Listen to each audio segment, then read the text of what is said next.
On this episode of Hamilton Eats, we check out Nellie James Too, the Limin Coconut, St. James Espresso Bar and Eatery, the Tavern on George and Eat Ramen.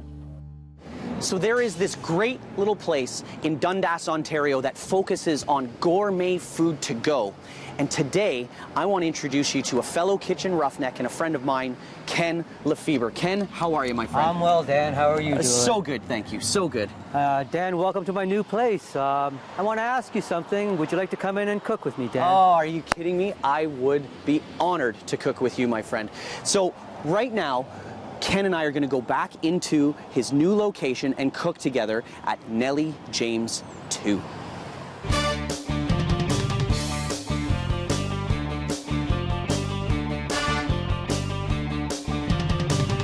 So we're behind the scenes now with Chef.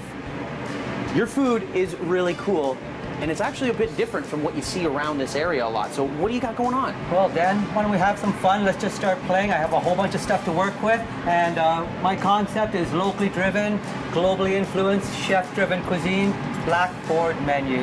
Blackboard menu. So what you're doing is actually creating food that day for that menu? That's it? So I've made some homemade buttermilk biscuits. I'm just going to warm that up. I have a little bit of foie gras. I'm just going to let this pan heat up, and I think I'm going to sear some foie. How about a nice piece of 7-hour roasted wild boar, just to sear off for a few minutes. That wild boar. Look at all that marbling good fat. Let me hit it with a little bit of olive oil. Yes. We'll get this pan scorching hot. With the wild boar, I want to just toss in some wilted kale. While we sear a beautiful piece of foie, okay? Pan's piping hot. Let's see what happens. Gorgeous. Good smoke point. Fabulous. Little pepper, little sea salt. Give it a minute. I'm going to take the kale out of the pan. I'm going to pop the kale on a plate just for a lovely garnish. I'm going to pull this biscuit out of this pan, which is nice and warm. What I'll do, do me a favor. Just warm my biscuits for me. Pop it on the plate. I'll warm your biscuits. And then once that belly's heated up, why don't you flambe it with some whiskey, please? And I'm going to add a little bit of a reduction of pork belly jus that go with that. I'm going to take the oil out of this pan. I'm going to ask Dan to transfer this into this pan here. I got you covered, buddy. Candied garlic, get that in there. What do you got there? I have a lemon thyme syrup. Lemon thyme syrup, the foie gras juice, candied garlic, Jepson's pork belly. Oh, look at that. And just a little bit of pak choy flour. So I'm gonna, if you don't mind me, I'm just gonna take these out. Do your thing, man. I want to put these with the pork belly. I'm gonna add some pork belly jus to that. And a little bit of pork belly jus to this. I want to add some caramelized onions. I want to whisk this. I taste again. I want to reduce this down a little bit more. I'm going to take this caramelized onions, pork belly jus over the wild boar. I'm going to take this reduction that had the foie in it. Just reduce it a touch more over the foie gras. Foie gras, biscuit, pork belly, massaged kale, pan jus. That is some serious eats right there, my friend. I'm just going to garnish with a little bit of pak choy flowers, guys. Oh. And that's it. So what I really love about the way that this came together, all inspired at the moment with the product, is that you're putting out small plates as well with like great individual portions. I love it. We want people to come in, have a plate, share a plate. If they want another course, by all means do it. If they don't want another course, they go right into dessert, another cocktail. But the thing is, just small plates, intense flavors, and that's what we're hoping for. Well, intense flavors is right, because, I mean, I've got this wicked balance between the gorgeous wild boar, which is that nice little sweet little finish that you've got, and the super vibrant sort of the sunflower seed quinoa pesto that you've got going on. So good. With I can taste all sorts of fresh parsley. I mean, there's that rich pan jus that balances everything out as well. I'm dying to get over here to one of my favorite things, pork belly. So the way I need to eat this is to get some of the wild boar and some of that rich, delicious fat. This is the way that this needs to be balanced out. Absolutely ridiculous, yes. Everything came together all and balanced each other's flavors out, but there's a really cool, very vibrant, fresh component that hits there that, unless you bring it all together, it's all balanced, but it just heightens it to a whole new level, which that's what I'm talking about. That's real food. How did I do? I was your sous chef today. Did I do okay? Bravo. Thank you. I'm sure you're just being nice to me, but I'm telling you, Ken, I can't even tell you how grateful I am to be here, to cook with you today, and to learn about how fantastic things are here at Nellie James Too on Hamilton Eats. Thank you so much, my friend. Pleasure, Dan. Thank you for coming in. For sure. Thank you for cooking with me. It's really nice. So good.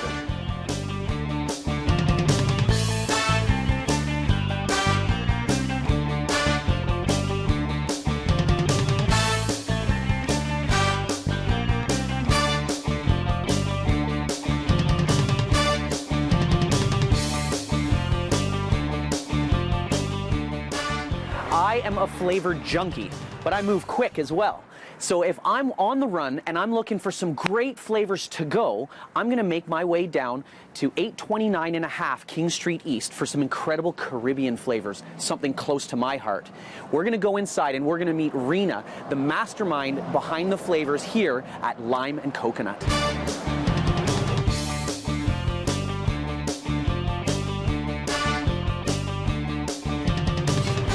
Rena, thank you so much for bringing me back here into the kitchen. It smells incredible Thank you. in here today.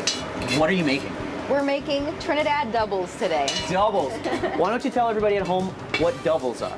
So doubles are a Trinidad street food. Basically, it's 2 pieces of deep fried dough, sandwiching some curried chickpeas with different types of chutney, depending on what you like to put in it. Oh, good.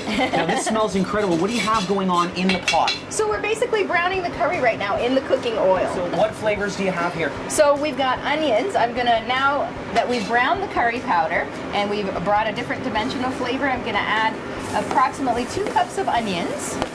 I have about a tablespoon of chopped cilantro here. Cilantro, love it. A tablespoon of chopped green onion. On the side here, we've got a couple teaspoons each, salt, black pepper, and believe it or not, a little bit of cane sugar. Cane sugar, so you're gonna get a little bit of caramel flavor just in the essence. I love it. Very I love tiny, yeah, and it just kind of balances out the flavors as well. We also have a little bit of dried thyme, a couple of teaspoons here of turmeric powder, and dried, ground, and roasted cumin powder. You know, I have a little bit of a Caribbean history myself. Oh, wow. I grew up in the Turks and Caicos Islands for a number of years. That's amazing. This smell is bringing back so many memories. I feel like I'm a kid again. Once we have all our components in, we're going to add in some chopped garlic. So now we're going to go ahead and add the chickpeas. Chickpeas, okay, so you've added everything and you toasted all your ingredients. We have. We're basically going to stir it together so that we're coating everything with the seasoning and all of the ingredients. Just give it a little bit of a stir. From here, we're basically going to add water, enough to cover the chickpeas. Cover the pot and forget about it for a couple of hours. We'll come back and stir it every now and again just to make sure things are not sticking, but How long do you let this stew out for? approximately 2 hours. We can move on to step number 2, which is making the dough so that we can assemble our doubles. I have the dough already pre-made up in here. So we've made some smaller pre-measured rounds, if you will. Now there's a little bit of a tint to this. Is that just straight dough? It is dough with a little bit of turmeric. I love it. A little bit of turmeric powder. Just to jump ahead here, I'm just now carefully placing the dough into the flour. We basically just want to cook this until it starts to puff up a little bit. These actually are already done, so I'm going to put them together, let them drain a little bit. So basically we're going to take a spoon of our lovely cooked chana. This is our homemade tamarind sauce, a little bit of tangy, sweet, spicy, everything all in one. What was that last bit that you just sprinkled on? This is our coconut chutney that we slowly toast. Now it looks like a sweet thing, but it's actually a savory condiment. It has hints of garlic, salt, pepper, hot peppers, and honey. cilantro. And you enjoy that. I hope that... Typical, proper Caribbean street food. And this is how we normally would serve This is so it. good. I'm telling you right now, I'm just waiting for this to start dripping off my elbows. And that's normally so, what happens. You'd be eating it the right way. The coconut on here, that sort of toasted coconut chutney is so vibrant. It's amazing. That's something that's really different. That's not what I'm used to. Yes, yeah. But the sweet coconut, the curry isn't too spicy. There's a little bit of heat in there, Tiny, yeah. which is so good. I love the fact that the chickpeas aren't completely softened up, that you still get the texture there, and that dough, so simple and just flavorful across the board. Rena, thank you, so much. This is incredible. Now, I have a place that I can bring my kids and give them a little bit of my history now as well. I've been telling them about it for years. Now they got a spot to go. Thank you. Thank you. So much. Come back and check out Limin Coconut for incredible doubles on Hamilton Eats.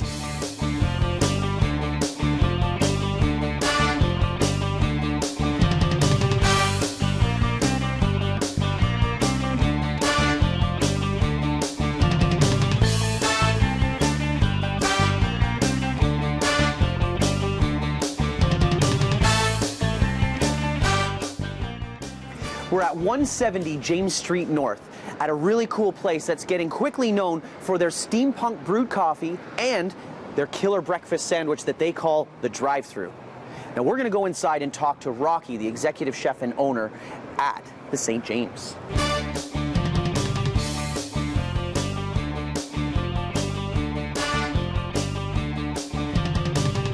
We are behind the scenes here with chef and owner Rocky Riccatoni. Rocky, thank you so much for bringing me behind the scenes. Thank you. Now tonight we are going to be doing something a little different, not what you guys are doing. This is something from you, right? Yes. What are you making for me today? We're doing a spaghetti carbonara. It's one of the most traditional dishes that we do, relatively new to Italian cuisine. We're just going to get right into it. I'm going to be chopping up some garlic. Yeah, I like it. Nice and thin, but rustic, right? Yeah. And I'm going to render the fat out of my Genoa salami and some bacon. So you're using Genoa and bacon? And bacon, yeah. Traditionally, you can use bacon. You can use pancetta. Traditionally, it's guanciale, which is the jowl muscle of the pig. So while that's doing its thing in the pan, I'm going to mix together 1 egg, some Romano cheese. I'm kind of a pepper fiend. I like heat. I'm going to add that to this. I like the way the chive jives with cheese and egg. So we're just going to get this going in here, mix it up. While that's just about ready, I'm going to finish off my last little flourish here. I love heat. I like the color and the fleck of chili. So I'm going to be adding this as well. Chef, seeds and all, eh? Italian food is kind of like rock and roll on a plate. It's elegantly rustic. It kind of just breaks the rules a little bit. For that, Marco Pure White said this best. The Italians cook from their heart, the French cook with their brains, and this is why I love Italian food. It's popping on all things. So I'm going to add my pasta. Now what I'm doing here is I'm using a hard pasta that I part cook. I bring it to the halfway point. A lot of chefs love fresh. Some chefs love dry. Here's my thing. Dry, in my opinion, is as traditional as fresh is. We grew up using dry pasta. 80% of the Italian homes in North America, we use dry pasta. And I want to do things here like I do at home with my mom. So, see, I personally like fresh pasta, but that's the best part about cooking. Just cooking and food in general is that there's so much life to happen and everyone has different taste buds. You can do it the way you want to do it. You like dried, use dried. I'm going to finish my spaghetti in the pan. So the idea here is, in Italy, I don't think people realize how much they use water in their cooking. I love that you did that. Yeah. The starchy water, there is flavor in that water. There is life in that water. The starch that's imparted from the pasta actually makes it almost like a broth. It becomes brothy. Also, salt. Never be afraid of salt. It's kind of like alchemy here. This is where you don't want to blow it on camera.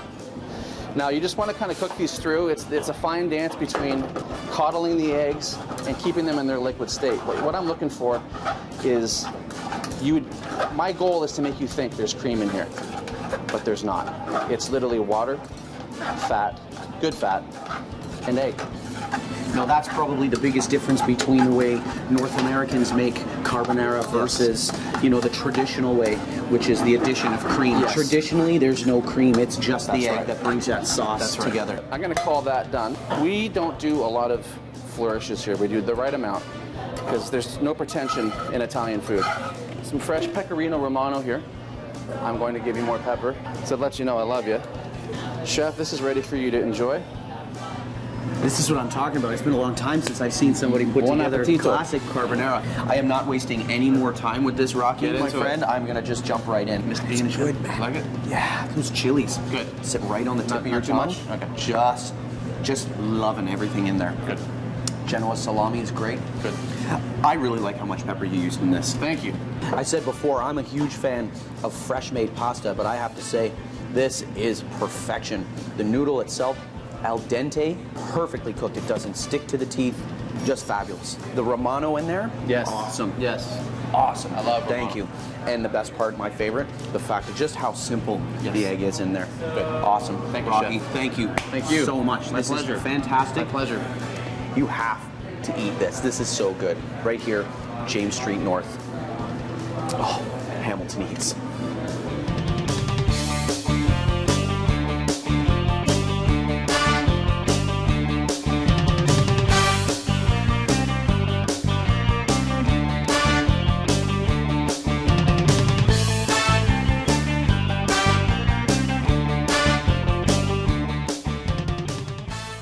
So when you go into Hess Village, you're going to go to George Street and you're going to find the walkway and look for 109. And when you find it, you're going to find a place that has awesome soul food. And we're going to go inside and talk to Tyler Downer, the chef here at the Tavern on George.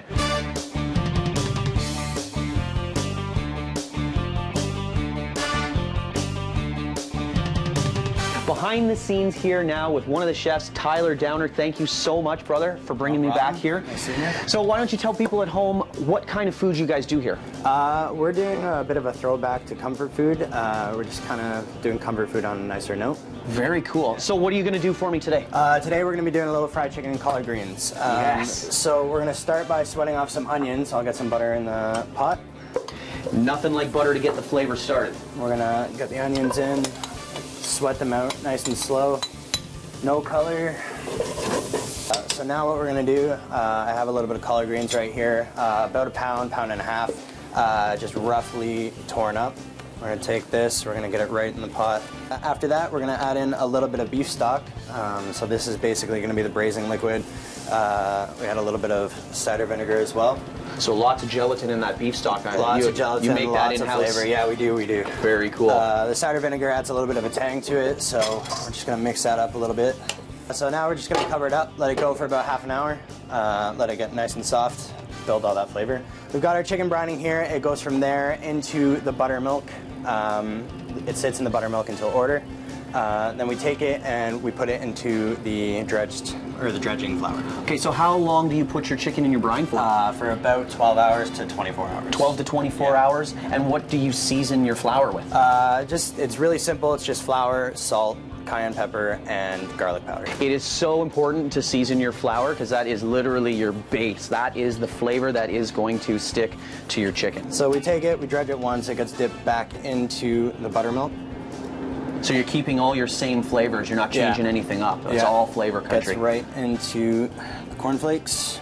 And you're gonna just have this super crispy. Super crispy, nice and crunchy. That's one of the things. It's nice and crispy on the outside and nice moist on the inside from the brine. So this is ready for the fryer now. Ready for the fryer. Love it. We've got our fryer set at around 300 degrees. We're just kind of, basket's already down, dropping it in.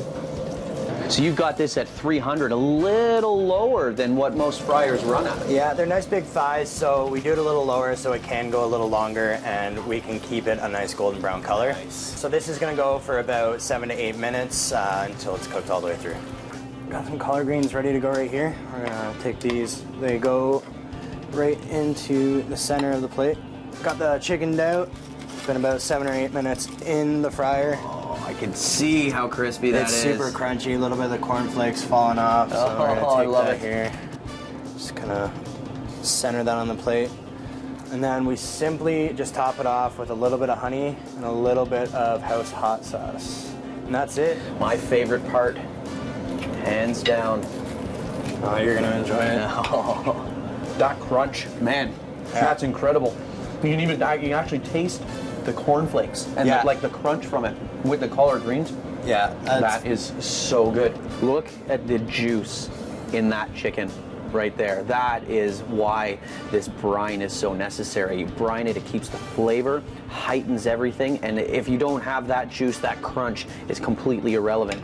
Tyler, I gotta say, this is the epitome of comfort food done right, soul food. Thank you so much, man. I really appreciate everything. Glad to have you. This was awesome. Crispy fried chicken and collard greens here at the Tavern on George. You saw it on Hamilton Eats.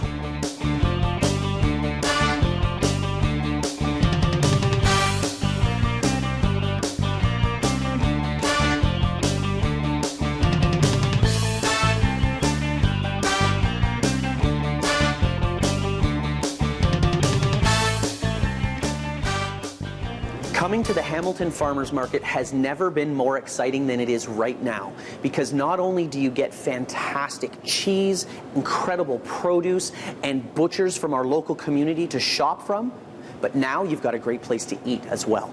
And today we're going to be meeting executive chef and co-owner Matt Pigeon here at Eat Ramen.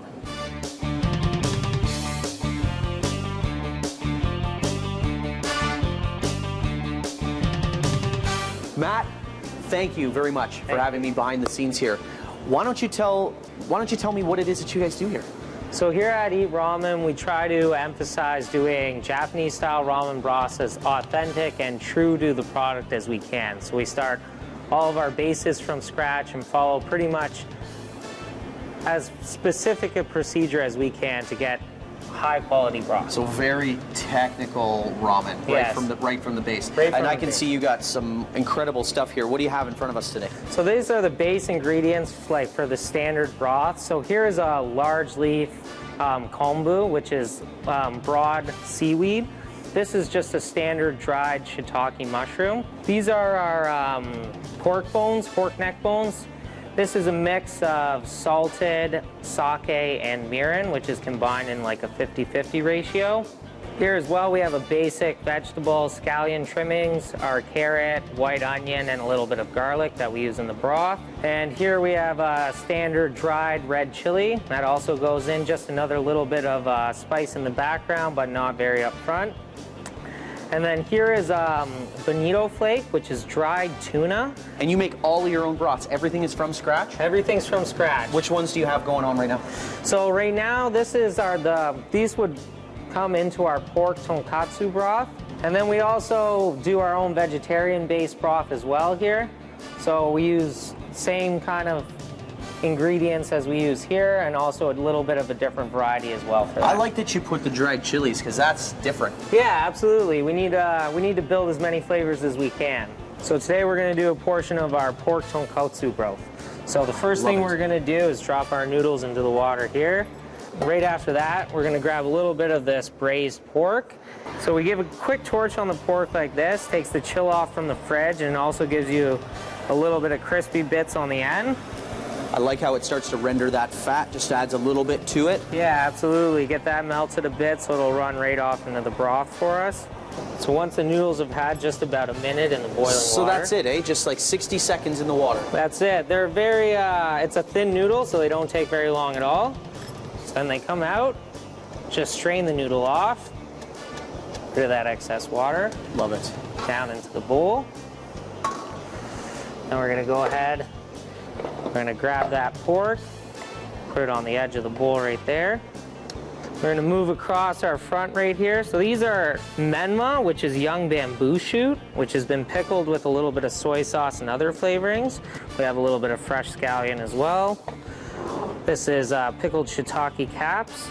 Should go along the end right here. Are these the caps that you put in your broth? They are. They're the repurposed caps from before. Yes. And then we have using everything. Absolutely. We have a soft boiled egg that's been marinated as well in a little bit of soy and mirin. Oh. So we're going to come back over here to the pork broth. And we'll just do a ladle right over the egg in the middle. Use a little bit of red nori. And that's everything. And that is our pork tonkatsu broth. Oh, that looks so delicious. Okay, I am not waiting. This looks fabulous. Oh, the aroma is unbelievable. Look at those noodles. And they're the same noodles you'll find in notable ramen places like Momofuku, Ivan Ramen. That is so rich. I can't believe how much flavor you get from that broth. And I actually get a tremendous amount of the smoke just from that little torch that you put on that pork. That is really, really good. The bamboo's really subtle as well. Yeah, absolutely. That is really good.